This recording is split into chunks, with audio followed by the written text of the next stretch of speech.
I do see some things people have I'd like to have. Yeah. But then when I think about it, I think, I don't know. No. You know, I don't want to have to take, because I love a minimalistic life. Mm-hmm.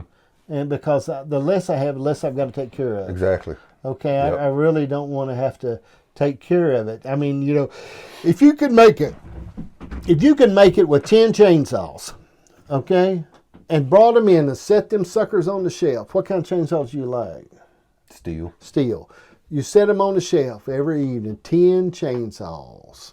Sharpen them up and clean them up, and the oil and the gas, you're all ready, good stuff. I don't know if you use the steel oil. Do you have to use the steel oil, or can you use that? I use the steel oil. Okay, because they always say, if you don't use the steel oil, it'll blow up. Yeah. Okay, I think they're just, you know, they're just trying to say it all, probably. Okay, but anyway, so you got all that. If you could make it just with 10 chainsaws and get in that pickup truck, wouldn't it be cool?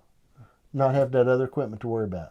I mean, the simplest it could be. Yeah. But you have to add this other stuff in. You Yeah. got to be able to split the wood. You got to be able to grind it up. You got ropes. I mean, devices, chaps, gloves. Hats, eye protection. Yeah. You got all this stuff. But I mean, you know, the simplicity, I like simple stuff, okay?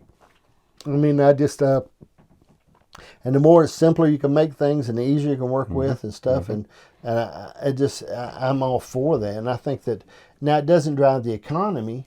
No, and that's something, you know, of course, we're all bad about complaining about things not lasting. Right. But if you think about it, if it lasted, then nobody'd be making any money. Nobody would have jobs, you know, and it's it's bad to say, but we don't care if they have jobs. Well, we want that's us to true. be Yeah, all we right. want that washing machine to last 50 years. Makes perfectly good sense. Yeah, I don't see nothing wrong with that. I mean, you know, I tell you what, too, I have a lot of car salesmen. I interview a lot of car salesmen. Like Bobby Sparks, I interviewed her the other day. She used to sell cars, and Charlie Absher and Jimmy Dickens. And I talked to these people. And, you know, I found a common thread. I asked Charlie, when's the last time he bought a new car? He said 1977. Wow. Okay? He bought no new cars. Okay? Jimmy Dickens can't even remember.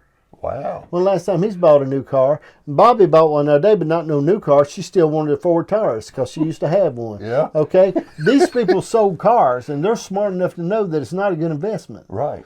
But the common thread they have is they know all that thing's good for is getting from A to B, and it working around. But the big thing that drives people, and we talk about money sometimes, is it drives them that they'll buy things they can't afford.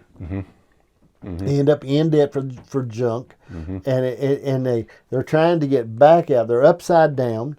Anytime you got to go in, somebody says, "Okay, let's sell you gap insurance," because what you're buying is not worth what you're giving for it. Exactly. Because the last 3 cars you've bought, you still owe on, and we're going to put them on this car. And they're probably sitting over broke down or something. There you are. So yeah, you're right. My cousin the other day, a car dealership told him he went in to get something simple done to his car, and they told him, they said, your motor has sludge in it. Okay? Okay.